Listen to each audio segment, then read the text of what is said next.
তো বন্ধুরা, আজকে আমি এক্সপ্লেন করব সম্প্রতি মুক্তি পাওয়া একটি হরর কমেডি ফিল্ম যার নাম দ্য রাজা সাব। গল্পের শুরু হয় হায়দ্রাবাদের নরসাপুর জঙ্গল থেকে, যেখানে আমরা একটি লাশ বহনকারী গাড়ি দেখতে পাই, যার ভেতরে একজন ওয়ার্ড বয় একটি লাশের শেষকৃত্য সেরে তার অস্থি নিয়ে যাচ্ছিল। সে একটি হোটেলে আসে, যেখানে হোটেল মালিকের সাথে তার কিছুটা তর্কাতর্কি হয়। তর্কের মাঝেই সে জানায় যে সে একটি লাশের অস্থি নিয়ে আসছে, যার কাছ থেকে সে কিছু জিনিসপত্র এবং একটি 500 টাকার নোট পেয়েছে। এখন হঠাৎ করেই হয় কি, ওই 500 টাকার নোটটি নিজে থেকেই উড়ে কোথাও যেতে শুরু করে। নোটটি জঙ্গলের ভেতরে চলে যায় এবং তার পিছু পিছু ওয়ার্ড বয়টিও সেখানে চলে আসে।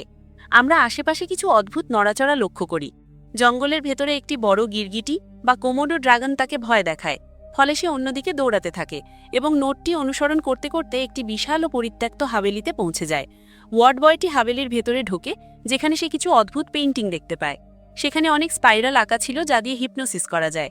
এছাড়া অনেক চোখের চিহ্ন সম্বলিত পেইন্টিংও ছিল এবং তার কাছে মনে হয় সেগুলো যেন নড়াচড়া করছে, কিন্তু সে নোটের লোভে এগুলো উপেক্ষা করে। এছাড়া হাভেলিটি খুবই অদ্ভুত ছিল, কারণ সেখানে একটি বিড়াল দেওয়ালের ওপর উল্টো হয়ে হাঁটছিল। যাই হোক, ওয়ার্ড বয়টি আরও সামনে এগিয়ে যায় এবং সে খেয়ালই করেনি যে তার পেছনে একটি মাথা কাটা লাশ পড়েছিল। সামনে সে একটি বড় চেয়ার দেখতে পায় এবং পাশের পিয়ানোটি নিজে থেকেই বাজতে শুরু করে। সে নোটটিকে সেখানেই দেখে এবং সেটি তুলতে যায়, কিন্তু ততক্ষণে চেয়ারটি নড়তে শুরু করে এবং ওয়ার্ড বয়টি একটি কণ্ঠস্বর শুনতে পায়। সে ওই লাশটির থেকে যা যা নিয়েছে সব যেন সেখানেই রেখে যায়। এটি শুনে ওয়ার্ড বয় ভীষণ ভয় পেয়ে যায় এবং তখনই ওই নোটটি, দুটি আংটি, একটি লকেট এবং হাতঘড়িটি সেখানে রেখে দিয়ে উল্টো দিকে পালাতে শুরু করে। কিন্তু ততক্ষণে সেই মাথা কাটা লাশটি জ্যান্ত হয়ে তার উপর আক্রমণ করে। এখন গল্পটি এখান থেকে দূরে একটি গ্রামে চলে যায়, যেখানে থাকে রাজা সাব অর্থাৎ রাজু, যার বাবা মা এই পৃথিবীতে নেই। তার আছে শুধু একজন দাদি যার নাম গঙ্গাম্মা। তার আলঝেইমারের সমস্যা আছে, মানে তিনি সবকিছু ভুলে যান, কিন্তু তার শুধু মনে আছে তার স্বামী কনক রাজুর কথা, যিনি 1950 বা 1960 সালের দিকে নিখোঁজ হয়ে গিয়েছিলেন। তখন থেকে তিনি আর ফিরে আসেননি এবং দাদি আজও তাকে মনে করেন ও খুঁজতে থাকেন। রাজু এ নিয়ে বেশ দুশ্চিন্তায় থাকে। তার একজন বান্ধবীও আছে যার নাম অনিতা। সে রাজুর দেখাশোনা করে, তাকে সাহায্য করে এবং টাকা পয়সাও দেয়, কারণ সে রাজুকে খুব পছন্দ করে এবং ভালোবাসে। এমনকি সে তাকে বিয়েও করতে চায়। কিন্তু এখানে রাজু আসলে শুধু টাকার জন্য তাকে ব্যবহার করছে। অর্থাৎ রাজু জানে যে অনিতা তাকে ভালোবাসে, কিন্তু সে আসলে কেবল তাকে ব্যবহার করছিল। যাই হোক, একদিন তার এক বন্ধু দেখা করতে আসে, যে তাকে নিজের এবং তার স্ত্রীর একটি ছবি দেখায়। ছবিটি হায়দ্রাবাদে তোলা ছিল। সেই ছবির ভেতরে রাজু তার দাদাকে খেয়াল করে এবং দেখে অবাক হয়ে যায় যে তার দাদা যদি হায়দ্রাবাদেই থাকে, তবে তিনি আজ পর্যন্ত ফিরে কেন আসেননি। রাজু এই ছবি তার দাদিকে দেখায় এবং তিনি স্বামীকে দেখা মাত্রই চিনে ফেলেন যে এটি কনক রাজু। এরপর রাজু তার মামাকে ফোন করে, যিনি হায়দ্রাবাদেই থাকেন এবং পুলিশ বিভাগে কাজ করেন। মামা জানান যে এটি একটি পুরনো কেস, তাই এটি পুনরায় ওপেন করার জন্য 5 লক্ষ টাকা লাগবে। রাজু তখন অনিতার কাছ থেকে সেই টাকা নেওয়ার ব্যবস্থা করে এবং পরের দিনই হায়দ্রাবাদের উদ্দেশ্যে রওনা হয়। সেখানে পৌঁছানোর পর সে তার গ্রামেরই এক অটোওয়ালাকে পেয়ে যায়, যে তাকে বাসায় নিয়ে যেতে থাকে। কিন্তু পথে রাজু বেশি নামের একজন নানকে দেখতে পায়। প্রথম দর্শনেই সে তাকে পছন্দ করে ফেলে এবং তার পিছু পিছু গির্জা পর্যন্ত পৌঁছে যায়। সেখানে লিলি নামে একটি বাচ্চার সাথে রাজুর কথা হয় এবং লিলি বেসির দিকে ইশারা করে, কিন্তু সেখানে বেসির সাথে স্টেলা নামে আরও একজন নান দাঁড়িয়েছিলেন। লিলির মনে হয়েছিল রাজু স্টেলার কথা বলছে, তাই সে তার নাম নেয়। রাজুর মনে হয় যাকে সে পছন্দ করেছে তার নাম আসলে স্টেলা। এরপর রাজু অন্য এক নানের কাছ থেকে জানতে পারে যে লিলির হার্টের সমস্যা আছে এবং তার চিকিৎসার জন্যই গির্জা থেকে অনুদান সংগ্রহ করা হচ্ছে। রাজু তার সাথে আনা 5 লক্ষ টাকার মধ্যে 3 লক্ষ টাকা তার চিকিৎসার জন্য দিয়ে দেয়। সাথে সে এটিও বলে যে তার এই দান যেন গোপন রাখা হয়। বেসি যখন এই কথা জানতে পারে, তখন সে রাজুর প্রতি খুব ইমপ্রেসড হয়। তার মনে হয় এটি ঈশ্বরের কোনো সংকেত এবং রাজুই তার জীবনসঙ্গী। তার বন্ধুরা তাকে বোঝায় যে সে নান হতে যাচ্ছে, কিন্তু বেসি বলে যে সে অনাথ ছিল এবং এখানে শুরু থেকেই থাকছিল, তাই নান হওয়ার কথা ভেবেছিল। কিন্তু এখন সে নিজের জন্য জীবনসঙ্গী বেছে নিয়েছে এবং সে রাজুকে ভালোবাসতে শুরু করে। ইতিমধ্যে রাজু পুলিশ স্টেশনে যায় এবং পুলিশ অফিসারকে সেই ব্যাগটি দেয়, যার মধ্যে 3 লক্ষ টাকা কম ছিল। সে জানায় যে গঙ্গা রাজু নামের এক লোক রাজুর দাদার জন্য কাজ করত এবং তার দাদি দেবনগর সাম্রাজ্যের বংশধর ছিলেন। গঙ্গা রাজু তাদের সোনা ভর্তি একটি সিন্দুক নিয়ে পালিয়ে গিয়েছিল এবং তার পিছনে কনক রাজু একটি চিঠি রেখে চলে যান। যতক্ষণ না সিন্দুক এবং গঙ্গা রাজুকে খুঁজে পাচ্ছেন, ততক্ষণ তিনি ফিরবেন না। সেই থেকে আজ পর্যন্ত তিনি ফেরেননি, কিন্তু সম্প্রতি তাকে চারমিনার এলাকায় দেখা গেছে। পুলিশ অফিসার কেস রেজিস্টার করে এবং কনক রাজুর ছবি আশেপাশের সব স্টেশনে পাঠিয়ে দেয়। যেহেতু এখানে সোনার ব্যাপার ছিল, তাই পুলিশদের মনে হয়েছিল এখান থেকেই তাদের টাকা উসুল হয়ে যাবে। অন্যদিকে আমরা গঙ্গা রাজুকে দেখি যে এখন এখানে সেখানে ঘুরে বেড়াচ্ছে এবং অবশ্যই কোনো কিছু লুকিয়ে রেখেছে। পরের দিন রাজু গির্জায় যায়, যেখানে সে ভুল করে কনফেশন রুমে বা পাপ শিকারের ঘরে ঢুকে পড়ে এবং নিজের ভালোবাসার কথা বলতে থাকে। সেখানে সে বেসিকে দেখে ফেলে, যাকে সে পছন্দ করত, কিন্তু বেসি তাকে দেখতে পায় না। সে যদি রাজুকে দেখতে পেত তাহলে তার সাথে কথা বলতো এবং তাদের সম্পর্ক হয়ে যেত। কিন্তু তাহলে অনিতার কি হতো? রাজু তো তাকে ব্যবহার করছিল এবং তার থেকে টাকাও হাতিয়ে নিচ্ছিল। সেই হিসেবে রাজু তো একজন গোল্ড ডিগার হলো। আর এটাই ছিল সবথেকে অদ্ভুত ব্যাপার, যে মেয়েটি তাকে ভালোবাসত, শহরে আসতেই সে তাকে 2 দিনে ভুলে গেল। 2 দিন কেন, এখানে আসতেই সে তাকে ভুলে গিয়েছিল। সন্ধ্যায় রাজু বাড়িতে থাকাকালীন বেসির একটি কল আসে। ফোনে রাজু এবং বেসি একে অপরকে নাম দিয়ে চিনতে পারে না, কারণ তারা তখনও একে অপরের আসল নাম জানত না। বেসি তাকে জানাতে থাকে যে সে যে রাজুকে খুঁজছে সে আসলে একজন প্রতারক। কিছুক্ষণ আগে বেসি একটি বাচ্চাকে হাসপাতালে ভর্তি করাতে গিয়েছিল, যেখানে লাইনে কনক রাজুকে দেখেছিল, যার কপালে একটি অদ্ভুত চিহ্ন ছিল। তারা ব্যাংকের ভেতরে ছিল এবং সেই লোক বেসিকে হিপনোসিস করেছিল। সেই সময় তার কপালের চিহ্ন এবং চোখ লাল হয়ে জ্বলছিল। কনক রাজু বেসির চোখের দিকে তাকিয়ে শুধু বলেছিল, টাকা দিয়ে দাও। বেসি তাকে টাকা দিয়ে দিয়েছিল এবং এরপর সে চলে যায়। রাজু এসব শুনে খুব কষ্ট পায় এবং তার দাদিকে ফোন করে জিজ্ঞেস করে যে দাদা কি আসলে এমন ছিলেন। দাদি জানান যে তিনি এমন ছিলেন না, বরং মন প্রাণ দিয়ে মানুষকে সাহায্য করতেন। এটি শুনে রাজু কিছুটা স্বস্তি পায়। এরপর রাজু পুলিশ স্টেশনে যায় এবং বাইরে থেকে গঙ্গা রাজু তার উপর কড়া নজর রাখছিল। পরের দিন সে একটি ক্যাফেতে বসেছিল, যেখানে বেসির কল আসে। বেসি তার উপর রেগেছিল কারণ তার চোখে রাজু ছিল একজন বখাটে বা লোফার এবং তখনও সেটাকে চিনত না। একই সাথে পুলিশ অফিসারেরও ফোন আসে, যে জানায় ব্যাগে 3 লক্ষ টাকা কম ছিল এবং সেই টাকা দ্রুত না দিলে রাজুর মামার বিপদ হতে পারে। যেহেতু রাজুর মামাও পুলিশে ছিলেন আর তার সিনিয়র অফিসারদের ঘুষের প্রয়োজন ছিল, রাজুর মামা একথা শুনে ভীষণ ভয় পেয়ে যান। ঠিক সেই সময় সেখানে ভৈরবী নামের একটি মেয়ে আসে। সে রাজুকে 1 কোটি টাকা দেখিয়ে বলে যে রাজুর দাদা ভৈরবীর নানাকে অনেক সাহায্য করেছিলেন, যার প্রতিদান দিতে সে এসেছে। তবে এই টাকা সে সরাসরি রাজুর দাদাকেই দেবে। এর মধ্যেই কিছু চোর টাকাগুলো নিয়ে পালানোর চেষ্টা করে, কিন্তু রাজু তাদের পিটিয়ে টাকাগুলো উদ্ধার করে আনে। এটি দেখে ভৈরবী রাজুর ওপর বেশ মুগ্ধ হয় এবং তাকে জড়িয়ে ধরে ধন্যবাদ জানায়। দূর থেকে বেশি এই দৃশ্য দেখে ফেলে এবং তার মনে হয় যে রাজু, যাকে সে মনের মানুষ ভাবছিল, সে অন্য কারো সাথে সম্পর্কে জড়িয়ে আছে। এরপর সে রাজুর সাথে জীবন কাটার আশা ছেড়ে দেয়। কিন্তু রাজু ভৈরবীকে পছন্দ করত না এবং সে সাথে সাথেই তাকে সরিয়ে দেয়। সে বলে যে সে দূর থেকেই ধন্যবাদ জানাতে পারত। ওদিকে রাজুর মামা এবং তার বন্ধু তাকে জানায় যে নানরা আসলে বিয়েই করতে পারে না। এটি শুনে রাজু বড় ধাক্কা খায় এবং খুব দুঃখ পায়। সন্ধ্যায় সে প্রচুর মদ্যপান করে, তখন সেখানে ভৈরবী আসে। নেশার ঘোরে রাজু ভৈরবীর মাঝে বেসিকে দেখে ফেলে এবং তাকে প্রপোজ করে বসে। ভৈরবীর মনে হয় এই প্রস্তাব হয়তো তার জন্যই ছিল। রাতে ভৈরবীর নানা তাকে ফোন করেন, যিনি আর কেউ নন বরং স্বয়ং গঙ্গা রাজু। তিনি ভৈরবীর ওপর রেগে যান। তখন ভৈরবী জানায় যে সে রাজুকে ভালোবাসতে শুরু করেছে। গঙ্গা রাজু এতে খুব চিন্তিত হয়ে পড়েন এবং সামনে থাকা একটি ছবির দিকে তাকান, যা ছিল রাজুর দাদি গঙ্গা মায়ের। এদিকে গঙ্গা মা হঠাৎ বাড়ি থেকে কোথাও চলে যান। অনিতা ফোন করে রাজুকে জানায় যে দাদি বলেছিলেন দাদা তার স্বপ্নে এসে কিছু একটা বলেছেন এবং তারপরেই তিনি বেরিয়ে গেছেন। ট্রাভেল এজেন্সি থেকে জানা যায় তিনি হায়দ্রাবাদের আশেপাশে কোথাও নেমেছেন। রাজু ভৈরবীকে নিয়ে তাকে খুঁজতে বের হয়। পথে কিছু লোক দাদিকে আটকে ফেলে এবং তার সোনার কঙ্কন, চেইন ও মঙ্গলসূত্র ছিনিয়ে নিতে চায়, অথচ তিনি তার মঙ্গলসূত্র কখনো শরীর থেকে আলাদা করতেন না। রাজু আর ভৈরবী ঠিক সময় সেখানে পৌঁছে যায়, কারণ তারা ওই পথেই তাকে খুঁজছিল। রাজু কিছু করার আগেই ভৈরবী গুন্ডাদের পেটাতে শুরু করে, যা দেখে রাজু অবাক এবং মুগ্ধ হয়ে যায়। এরপর কিছু গুন্ডা ভৈরবীর ওপর হাত তুললে রাজু মাঝখানে এসে তাদের শাস্তা করে। রাজু তার দাদির সাথে কথা বলে এবং প্রতিজ্ঞা করে যে আগামী 2 দিনের মধ্যে সে দাদাকে খুঁজে আনবে। পরের দিন রাজু পুলিশ স্টেশনে যাওয়ার সময় বাইরে গঙ্গা রাজুকে দেখতে পায় এবং তার পিছু নেয়। সে তাকে মারধর করতে শুরু করলে গঙ্গা রাজু বলে যে সিন্দুক চুরির সাথে তার কোনো সম্পর্ক নেই, বরং সেটি রাজুর দাদাই চুরি করেছিলেন। এটি শুনে রাজু আরও রেগে যায় এবং তাকে আরও মারতে থাকে, কিন্তু ভৈরবী মাঝখানে এসে তাকে বাঁচায়।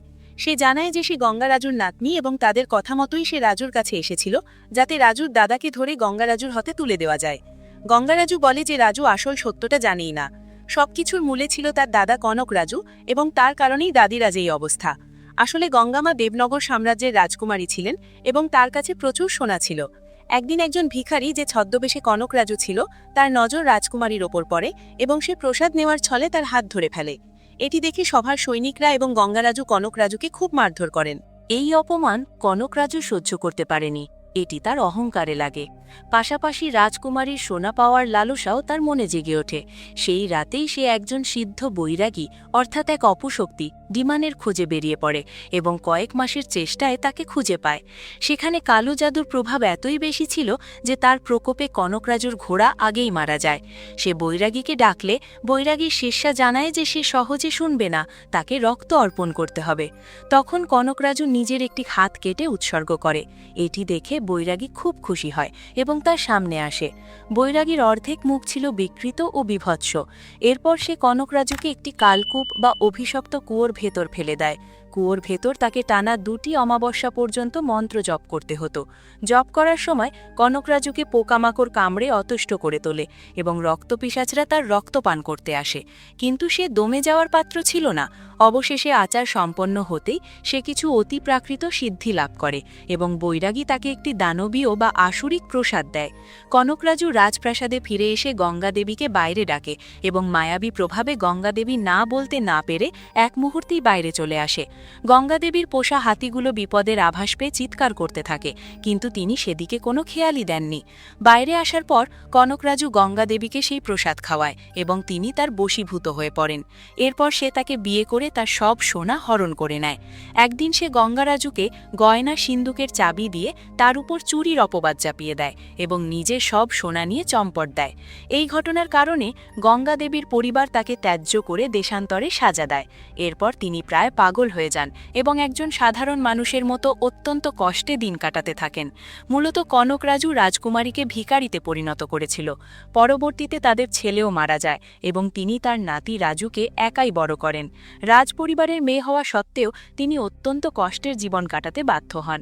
গঙ্গারাজু আরও জানায় যে সে খবর পেয়েছিল কনকরাজু নরসাপুর জঙ্গলে সেই প্রাসাদে আছে এবং সে তাকে সেখানে খুঁজতে গিয়েছিল। এরপর রাজু, ভৈরবী, মামা ও রাজুর বন্ধু সেই জঙ্গলে যায় এবং রাজপ্রাসাদটি খুঁজে পায়। ভেতরে ঢোকার পর তারা সেই হিপনোটিজমের অদ্ভুত চিহ্নগুলো দেখতে পায়। সেখানে একটি ঘরে সেই ওয়ার্ড বয়টিও আটকা পড়েছিল। রাজু সব জায়গায় কনকরাজুকে খুঁজতে থাকে। ওদিকে মামা একপাশে গিয়ে একটি হিপনোটিজম চিহ্ন দেখার পর সম্মোহিত হতে শুরু করেন, কিন্তু রাজু ঠিক সময়ে একটি ঘরের দরজা খোলায় মামার হুঁশ ফেরে এবং ওয়ার্ড বয়টিও মুক্ত হয়। রাজু যে ঘরে ঢুকেছিল সেখানে প্রচুর সোনা ও টাকা ছিল। তখন ওয়ার্ড বয় এসে তাকে সতর্ক করে যে এখানকার কোনো কিছুতে যেন সে হাত না দেয়। এই প্রাসাদ এর মালিকের কবজায় আছে এবং সেই মালিক অনেক আগেই মারা গেছে, অর্থাৎ সেই কনকরাজু যাকে তারা খুঁজছিল। আসলে যে হাসপাতালে ওয়ার্ড বয়টি কাজ করত সেখানেই কনকরাজু হার্ট অ্যাটাকে মারা যায় এবং এখন সে অতৃপ্ত আত্মা হয়ে এই প্রাসাদ পাহারা দিচ্ছে। ওয়ার্ড বয়ই তার শেষকৃত্য করেছিল এবং কনকরাজুই তাকে এখানে টেনে এনেছিল যাতে তার অস্থিগুলো প্রাসাদে পৌঁছাতে পারে এবং বিসর্জন না হয়। এতে করে তার আত্মা চিরকাল এখানেই থেকে যাবে। রাজু সবাইকে সোনা সংগ্রহ করতে বলে এবং জানায় যে সে এই সোনার আসল উত্তরাধিকারী, তাই সে এগুলো নিয়েই যাবে। তখনই একটি হুইল উড়ে এসে সাউন্ড সিস্টেমের কাছে পড়ে এবং সেখান থেকে কনকরাজুর কণ্ঠস্বর শোনা যায়। সে বলে যে এই প্রাসাদটি তার শরীর এবং ধনভাণ্ডার তার আত্মা। সে এগুলোর সাথে মিশে গেছে এবং মৃত্যুর পরও সে তার ধন কাউকে দেবে না। টাকার প্রতি তার এতটাই লোভ ছিল। রাজু এটি মানতে চায় না এবং তাকে চ্যালেঞ্জ করে। তখনই কনকরাজুর অস্থির কলসটি ভেঙে যায় এবং ছাই বেরিয়ে এসে তার রূপ ধারণ করে। সে রাজুর সামনে এসে বলে যে রাজু এখান থেকে যেতে পারবে না, সে এখানে নিজে আসেনি, বরং কনকরাজুই তাকে নিয়ে এসেছে। কারিগরি দিক থেকে কনকরাজু ছিল রাজুর দাদা, কিন্তু সে সবার সাথে প্রতারণা করে বড় ভুল করেছিল। মৃত্যুর পর তার আত্মা এমন এক ভয়ঙ্কর মায়াবী জগৎ তৈরি করেছিল যেখানে সে তার স্ত্রী গঙ্গা মায়ের অবচেতন মনে নিজের জন্য দুশ্চিন্তা তৈরি করে এবং রাজুকে এখানে বাধ্য করে। রাজু যাতে সহজে চলে আসে তার জন্য সে গঙ্গা মাকেও ব্যবহার করে হায়দ্রাবাদে নিয়ে এসেছিল।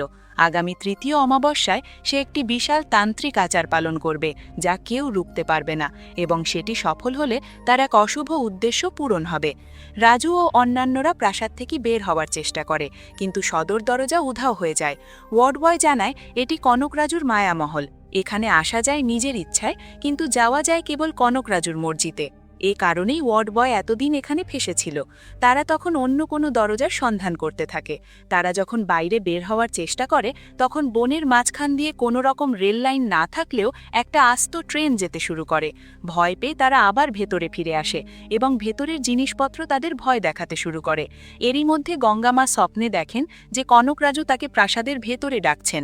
তিনি বলছেন যে তিনি শেষ হয়ে যাচ্ছেন এবং গঙ্গামা যেন দ্রুত এখানে চলে আসেন। দাদি ফোন করে রাজুকে এই কথা জানালে রাজু আরও দুশ্চিন্তায় পড়ে যায় যে কনকরাজু এখন গঙ্গা মায়ের কাছে কি চায় এবং তার এমন কোন বড় উদ্দেশ্য এখনও বাকি আছে। পরের দিন যখন তারা গুপ্তধন নিতে আসে তখন সরাসরি হাসপাতালের কবরস্থানে পৌঁছে যায় যেখানে কনকরাজুর লাশ পোড়ানো হয়েছিল। সেই জ্বলন্ত লাশটি তাদের আক্রমণ করতে শুরু করে। এখন আপনারা নিশ্চয়ই বুঝতে পেরেছেন যে এই প্রাসাদটি আসলেই একটি মায়ামহল, অর্থাৎ যা নেই তাও এখানে দেখা যায়। সত্যকে মিথ্যা আর মিথ্যাকে সত্য করা কনকরাজুর জন্য খুব সহজ ছিল। সে আসলে সবার মস্তিষ্ক নিয়ে খেলছিল এবং সবাইকে এক মায়াজালে আটকে রেখেছিল। সে তার নিজস্ব এক আলাদা জগৎ তৈরি করে ফেলেছিল। তারা জানালা দিয়ে দড়ি ঝুলিয়ে পালানোর চেষ্টা করলেও সেখানেও ব্যর্থ হয়। এমন সময় তারা প্রাসাদের মূল ফটকে একটি গাড়ি আসতে দেখে। গাড়িটি আসলে বেসির, যে কনকরাজুর কাছ থেকে তার টাকা নিতে এসেছে। হতে পারে তাকেও মায়াজাল বিছিয়ে এখানে ডাকা হয়েছে। বেসি রাজুকে জানায় যে সে কেবল একজন ছাত্রী ছিল এবং সে চাইলে বিয়ে করতে পারে। সে পুরোপুরি ন্যান হয়ে যায়নি। এটি শুনে রাজু খুব কষ্ট পায়, কারণ সে বেসিকে পাবে না ভেবে কিছুক্ষণ আগেই ভৈরবীর সাথে ঘনিষ্ঠ হয়ে গিয়েছিল। ভৈরবীর সাথে তার এই হঠাৎ ঘনিষ্ঠতা বিষয়টি বেশ অদ্ভুত ছিল, কারণ এর ঠিক আগেই ভৈরবী কোথাও থেকে ভিজে এসেছিল এবং তারপর কিভাবে কি হলো তা বোঝা দেয়। আমরা দেখি বেসি আসলে RIP নামের একজন লোকের সাথে এসেছে। তাকে নিয়ে সে গুপ্তধনের ঘরে গেলে একটি প্রেতাত্মা তাদের ভয় দেখায় এবং তারা দুজনেই বাইরে পালিয়ে আসে। সামনে আরও কিছু ভৌতিক বিষয় তাদের ভয় দেখালেও সবাই মিলে পরিস্থিতি সামাল দেয়। রাজু এখন সব সময় বেসির আশেপাশে ঘুরঘুর করছিল। সে খুব খুশি ছিল এবং বেসিকে মনোযোগ দিচ্ছিল, যা ভৈরবীর একদম ভালো লাগছিল না। ভৈরবী তাকে এ নিয়ে সওয়াল করলে রাজু সাফ জানিয়ে দেয় যে বেসির সাথে তার তেমন কিছু নেই। কিছুক্ষণ পর বেসি তার ঘরে প্রার্থনা করছিল। তখন রাজু সেখানে গিয়ে তাকে প্রপোজ করে। রাজু বলে যে সে তাকে খুব ভালোবাসে এবং আগে ভেবেছিল বেসি বিয়ে করতে পারবে না বলে সে সরে গিয়েছিল, কিন্তু এখন যেহেতু কোনো বাধা নেই তাই সে তাকে বিয়ে করতে চায়। বেসিও নিজের ভালোবাসার কথা প্রকাশ করে দেয়, কারণ সেও রাজুর জন্য পাগল ছিল। এরই মাঝে আমরা মায়াজালের জগতে কনকরাজুকে একটি ছাগল বলি দিতে দেখি। পরের দিন ভৈরবী বেসির সাথে কথা বলতে যায় যে রাজুর সাথে তার সম্পর্ক আগে থেকেই আছে। রাজু চায়নি তাদের মধ্যেই আলোচনা হোক, তাই সে হঠাৎ নাটক শুরু করে যে তার উপর কনকরাজুর আত্মা সাওয়ার হয়েছে। সে সেই বিশেষ চেয়ারে গিয়ে বসে পড়ে। ঠিক তখন দাদির ফোন আসলে রাজু কথা বলতে শুরু করে, কিন্তু হঠাৎ তার গলার স্বর বদলে যায়। সে বলতে থাকে যে দাদির স্বামী মারা যাবে। রাজুর ভেতর সবাই তখন অন্য কারো ছায়া দেখতে পায়। পরের দিন অবশ্য রাজু দাদির কাছে ক্ষমা চেয়ে নেয় এবং বলে যে সে কেবল রাগের মাথায় ওভাবে কথা বলেছিল। রাজু খুব ভেঙে পড়েছিল দেখে বেসি তাকে একজন বিখ্যাত সাইকিয়াট্রিস্ট এবং প্যারানর্মাল বিশেষজ্ঞ পদ্মভূষণের কথা বলে। পরের দিনই তাকে সেখানেই ডেকে আনা হয়। পদ্মভূষণ এসে প্রতিটি বিষয় খুঁটিয়ে দেখেন এবং একটি ঘরের বাইরে ধ্যান করে কিছু ভয়ঙ্কর দৃশ্য দেখতে পান। তিনি রাজুকে সতর্ক করেন যে এই ঘরের ভেতর যেন কেউ না যায় এবং এই দরজা যেন কখনো খোলা না হয়। রাজু জিজ্ঞেস করে কনকরাজু এসব কিভাবে করছে। পদ্মভূষণ জানান যে সে কোনো সাধারণ তান্ত্রিক নয়, বরং একাধারে সাইকিয়াট্রিস্ট, হিপনোটিস্ট এবং এক্সরসিস্ট। সে সবার মস্তিষ্ক নিয়ে খেলছে। পুরো বাড়িতে হিপনোটিজম এবং ইলুমিনেশন চিহ্ন ছড়ানো আছে, যার মাধ্যমে সে যে কাউকে সম্মোহিত করে অচৈতন্য অবস্থায় নিয়ে যেতে পারে। পদ্মভূষণ নিজেই রাজুকে সম্মোহিত করে অচৈতন্য অবস্থায় নিয়ে যান। সেখানে রাজুর একটি সুন্দর সমুদ্র সৈকত দেখার কথা ছিল, কিন্তু মাঝপথেই কনকরাজু তাকে নিজের মায়াজালে টেনে নেয় এবং প্রাসাদের এমন একটি ঘরে পৌঁছে দেয় যেখানে সে 3 জনের গলা কাটছিল। ভয়ে রাজুর জ্ঞান ফিরে আসে। পদ্মভূষণ তখন সেই ঘরটি নিজে দেখার সিদ্ধান্ত নেন যে সেটি কি আসলেই কোনো ঘর নাকি রাজুর হ্যালুসিনেশন। তারা যখন সেই ঘরে যায় দেখে সেখানে সত্যিই একটি কুয়ো আছে এবং তাতে 3 জনের মাথা কাটা লাশ ঝুলছে, অর্থাৎ রাজু যা দেখেছিল তা আসলেই সেখানে ঘটছিল। সবাই ভয়ে সেখান থেকে পালায় এবং কনকরাজু পদ্মভূষণের সামনে হাজির হয়। সে বলে যে সে পদ্মভূষণকে এখানে আসতে দিয়েছে কেবল তার শক্তির দাপট দেখানোর জন্য, তার রহস্য ফাঁস করার জন্য নয়। এরপর সে পদ্মভূষণকেই সম্মোহিত করার চেষ্টা করে। পদ্মভূষণ আগে থেকেই প্রস্তুত ছিলেন, তাই সে সেই ফাঁদে পা দেননি, কিন্তু কনকরাজু তার থেকেও 4 কদম এগিয়েছিল এবং শেষ পর্যন্ত তাকে মায়াজালে আটকে ফেলে। সে পদ্মভূষণকে তার নাতনির মৃত্যুর দৃশ্য দেখায়। এতে তিনি ভীষণ বিচলিত হয়ে পড়েন এবং পরক্ষণেই কনকরাজু উধাও হয়ে যায়। সবাই পদ্মভূষণকে সামাল দেয়। তখন তিনি জানান যে কনকরাজু অত্যন্ত শক্তিশালী এবং তাকে হারাতে হলে তার থেকে অনেক বেশি উন্নত চিন্তা করতে হবে। সবাইকে সেলফ হিপনোসিস করতে হবে যাতে তারা কনকরাজুর মায়াজাল থেকে বাঁচতে পারে। মূলত নিজেদের মস্তিষ্ককে নিজের মনের গহীনে এমন এক জায়গায় আটকে রাখতে হবে যেখানে কনকরাজু পৌঁছাতে পারবে না এবং তাদের নিয়ন্ত্রণ করতে পারবে না। অনেকটা ইট মুভির ডিক হ্যালোরান কনসেপ্টের মতো, যেখানে নিজের মনের ভেতরে সব তথ্য তালাবন্ধ করে চাবিটি এমন জায়গায় ফেলে দেওয়া হয় যা কেউ খুঁজে পাবে না। তারা চেষ্টা তো করেছিল, কিন্তু সেই উচ্চতায় পৌঁছাতে পারেনি। পদ্মভূষণ একটি বই দেখে জানান যে সহস্রার চক্রকে আয়ত্ত করে এটি করা সম্ভব, তবে এর জন্য যুগ যুগ ধরে সাধনার প্রয়োজন। কিন্তু কেউ যদি নিজের আবেগ বা অনুভূতির সর্বোচ্চ পর্যায়ে পৌঁছে চেষ্টা করে, তবে কিছু একটা হতে পারে। তিনি বিস্তারিত আরও কিছু বলার আগেই বইটি নিজে থেকেই জ্বলে ওঠে, যা কনকরাজুরই কাজ ছিল। এরপর একটি অদৃশ্য শক্তি সবাইকে আছাড় মেরে প্রাসাদের বাইরে ছুঁড়ে ফেলে দেয়। এরপর তাদের কি হলো, তারা মারা গেলেন নাকি বেঁচে থাকলেন, তার কোনো হদিশ পাওয়া যায় না। পরের দিন রাজু যখন বেসির সাথে ছিল, তখন সেখানে ভৈরবী হাজির হয়। সে রেগে গিয়ে রাজুর সাথে তার ঘনিষ্ঠ হওয়ার কথা ফাঁস করে দেয়, যা শুনে বেসিও রেগে যায়। রাজু দুজনের মন ঘোরানোর চেষ্টা করছিল, কিন্তু এর মধ্যেই তাকে খুঁজতে খুঁজতে অনিতাও সেখানে চলে আসে এবং নিজের ভালোবাসার কথা জানায়। লেখকের মাথায় তখন কি চলছিল তা বোঝা মুশকিল, কারণ পরিস্থিতিটা লজিকের বাইরে চলে যাচ্ছিল। লজিক অনুযায়ী ওই 3 মেয়ের রাজুকে পিটানো উচিত ছিল, কিন্তু তারা উল্টো তার উপর রেগে গিয়ে জানতে চায় যে রাজু তাদের মধ্যে কাকে বেছে নেবে। অন্যদিকে কনক রাজু এক মায়াবী ভ্রম তৈরি করে গঙ্গা রাজুকে দিয়ে রাজুর কাছে একটি কল করায় এবং তাকে দাদিকে প্রাসাদে নিয়ে আসতে বলে। নামগুলো খেয়াল করেছেন? গঙ্গা রাজু, কনক রাজু, রাজু, গঙ্গা মা, ভীষণ গোলমেলে সব নাম। গঙ্গা রাজু এই নির্দেশ শুনে দাদির কাছে যায়, কিন্তু দাদি তাকে দেখে রেগে যান এবং গঙ্গারাজু তাকে সব সত্য জানানোর চেষ্টা করে। কিন্তু এর মধ্যেই গঙ্গা মায়ের ব্রেন স্ট্রোক হয়। তাকে হাসপাতালে ভর্তি করে গঙ্গারাজু রাজুকে ফোন করে সব জানালে রাজু ভীষণ ঘাবড়ে যায় এবং দ্রুত গাড়ি নিয়ে হাসপাতালে পৌঁছায়। কিন্তু হাসপাতালে আসার পর কেউ রাজুর কথা শুনতে পাচ্ছিল না। তখনই কনক রাজুর কণ্ঠস্বর ভেসে আসে। সে বলে যে এখানে কেউ তাকে দেখবে না বা শুনবে না, কারণ সে আসলে হাসপাতালেই নেই। সে তো কখনো প্রাসাদ থেকে বেরই হতে পারেনি। এটি ছিল কনক রাজুর তৈরি একটি মায়াবী বিভ্রম। কনক রাজুর মায়াজাল থেকে বের হতে হলে তাকে কনক রাজুর চিন্তার বাইরে কিছু করতে হবে। কনক রাজু কৌশলে রাজুকে তার দাদির থেকে আলাদা করেছে, যাতে অমাবস্যার রাতে সে গঙ্গা মাকে মেরে ফেলতে পারে। সে আরও জানায় যে সে মারা যাওয়ার আগে সে এক তান্ত্রিক আচার পালন করে বৈরাগীর কাছে জেনেছিল যে সে কিভাবে পুনর্জন্ম পাবে। বৈরাগী জানিয়েছিল তাকে এই শরীর ছাড়তে হবে এবং এরপর তার স্ত্রীর মৃত্যু হতে হবে সম্পূর্ণ স্বাভাবিকভাবে, অর্থাৎ তাকে হত্যা করা যাবে না, বরং তিনি যেন নিজে থেকেই মারা যান। কোনো জোরপূর্বক মৃত্যু হলে চলবে না। এতে করে কনক রাজুর সব পাপ কেটে যাবে এবং সে এক নতুন জীবন পাবে। এই কারণেই কনক রাজু রাজুকে দাদির থেকে দূরে রেখেছে এবং দাদিকে অনবরত মানসিক যন্ত্রণা দিয়ে মৃত্যুর মুখে ঠেলে দিয়েছে। রাজু এবার প্রচণ্ড রেগে যায় এবং একাই প্রাসাদের ভেতরে মশাল নিয়ে ঢোকে। সে কনক রাজুর সব টাকা জ্বালাতে শুরু করে, কিন্তু কনক রাজু সেখানে এসে তাকে বলে যে সে আসলে টাকা জ্বালাচ্ছে না, সে তো হাসপাতালেই আছে এবং নিজের দাদিকে পুড়িয়ে মারছে। কারণ রাজু তখনও কনক রাজুর মায়াজালে বা ট্রান্সে বন্দী ছিল, অর্থাৎ সে আসলেই প্রাসাদ থেকে বেরিয়ে হাসপাতালে এসেছিল, কিন্তু কনক রাজু তাকে এমন মায়াজালে আটকে ছিল যাতে তার মনে হয় সে কখনো প্রাসাদ থেকে বেরই হয়নি। রাজু যখন সজাগ হয় তখন সে দেখে যে সে আসলেই তার দাদিকে পুড়িয়ে মারছে এবং দাদির পা বেশ খানিকটা পুড়ে গেছে। এটি দেখে একজন নার্স চিৎকার করতে শুরু করে এবং রাজু দ্রুত আগুন নিভিয়ে ফেলে। রাজু খেয়াল করে তার হাতে তখনও মায়ামহলের সেই মশালটিই ছিল এবং পরের মুহূর্তেই সে নিজেকে আবার সেই মহলের ভেতরে আবিষ্কার করে। কনক রাজু তাকে বলে যে সে এখন এমন এক মায়াজালে ফেসে গেছে যেখানে সে নিজেকে একই সাথে 2 জায়গায়, অর্থাৎ হাসপাতাল ও মহলে দেখতে পাবে। রাজু তখন প্রচণ্ড ভেঙে পড়ে, কান্নাকাটি করতে শুরু করে। সে সেলফ হিপনোসিস করে নিজের তৈরি মায়াজালে পালানোর চেষ্টা করে, কিন্তু ব্যর্থ হয়ে প্রায় হার মেনে নিচ্ছিল। ঠিক তখনই তার গঙ্গা রাজুর কথা মনে পড়ে, যে তার দাদি একটি রাজ সাম্রাজ্যের রাজকুমারী ছিলেন। তার মনে পড়ে দাদির কাছে রাজ পরিবার বা রাজঘরানাই ছিল সবথেকে বড় পরিচয়। রাজু তখন পদ্মভূষণের কথা অনুযায়ী গভীর মনোযোগ দিয়ে একটি কি পয়েন্ট ধরে নিজের একটি মায়া জগৎ তৈরি করে। সেই জগতে তার দাদি দেবনগর সাম্রাজ্যের মহারানী।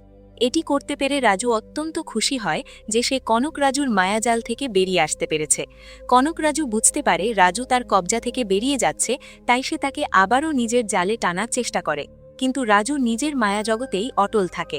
রাজু মহলের টাকার পাহাড়ে আগুন ধরিয়ে দেয়। তখন কনক রাজু একটি মায়াবী কুমির প্রকট করে রাজুকে আক্রমণ করে, কিন্তু রাজু লড়াই করে তাকে মেরে ফেলে। এরপর কনক রাজু রাজুর ছায়া ব্যবহার করে মহলের পাথুরে সৈনিকদের জ্যান্ত করে তোলে। মজার ব্যাপার হলো, সেই স্ট্যাচু বা মূর্তিদের মারলে রাজুর নিজের শরীরে ব্যথা লাগছিল, কিন্তু রাজু এক নিমেষেই সব মূর্তি পুড়িয়ে ছাই করে দেয়। এরপর কনক রাজু রাজুকে বালুর সমুদ্রে ডুবিয়ে মারার চেষ্টা করে, কিন্তু দাদির কণ্ঠস্বর শুনে রাজু সেখান থেকেও বেরিয়ে আসে। সে কনক রাজুর সব সম্পত্তি পোড়াতে থাকে, যা ছিল আসলে কনক রাজুর আত্মা। উপায় না দেখে কনক রাজু তার গুরু বৈরাগীকে স্মরণ করে। বৈরাগী জানায় যে রাজু এখন তার রাগ, দুঃখ এবং ভালোবাসার চরম পর্যায়ে পৌঁছে গেছে এবং সে এখন তার মস্তিষ্কের ক্ষমতা ব্যবহার করে যে কোনো অসাধ্য সাধন করতে পারবে। রাজু যদি এভাবে চালিয়ে যায় তাহলে তার সবকটি চক্র জাগ্রত হবে এবং মহাবিশ্বের শক্তি তাকে কনক রাজুকে ধ্বংস করতে সাহায্য করবে। কনক রাজু তখন বৈরাগীকে বলে তাদের দুই আত্মা এক করে দিতে, না হলে সে রাজুকে হেরে যাবে। বৈরাগী তার শিষ্যের সাথে নিজের আত্মা মিলিয়ে দেয় এবং তারা দুজনে মিলে এক বিশাল দানব বা দৈত্যে পরিণত হয়। দেখতে অনেকটা ক্ল্যাশ অফ দ্য টাইটান্সের দানবদের মতো লাগছিল। সেই বিশাল দানব রাজুকে ধরে ফেলে, তার জীবনী শক্তি শুষে নিতে থাকে। তখন রাজু তার দাদির কথা মনে করে। দাদি তাকে বলেছিলেন সে দুর্গা মাতার অংশ এবং এক বিশেষ নক্ষত্রে তার জন্ম, স্বয়ং দেবী তার সহায়। এরপরই রাজুর সব চক্র সক্রিয় হয়ে ওঠে এবং সে সেই বিশাল দানবকে এক ঘুষিতে ধরাশায়ী করে ফেলে। মুভির শেষ দৃশ্যে রাজু তার দাদিকে কনক রাজুর শ্রাদ্ধ অনুষ্ঠানে নিয়ে যায়, কিন্তু অ্যালঝাইমার রোগে আক্রান্ত হওয়ার কারণে দাদি ততক্ষণে কনক রাজুর চেহারা পুরোপুরি ভুলে গেছেন, কারণ কনক রাজুর মৃত্যুর সাথে সাথে তার করা হিপনোটিজানের প্রভাবও শেষ হয়ে গিয়েছিল। এরপর মুভির পোস্ট ক্রেডিট সিনে দেখা যায় রাজু এক ধরনের অদ্ভুত সার্কাসের জোকারের পোশাকে বসে আছে এবং তাকে বেশ শয়তানি বা অশুভ দেখাচ্ছে, অর্থাৎ মুভিটির দ্বিতীয় পার্ট বা সিকুয়েল আসার ইঙ্গিত দেওয়া হয়েছে এবং এইভাবেই মুভিটি শেষ হয়। বন্ধুরা, এই ছিল মুভিটির ব্যাখ্যা। কমেন্টে জানাবেন আপনাদের কেমন লেগেছে।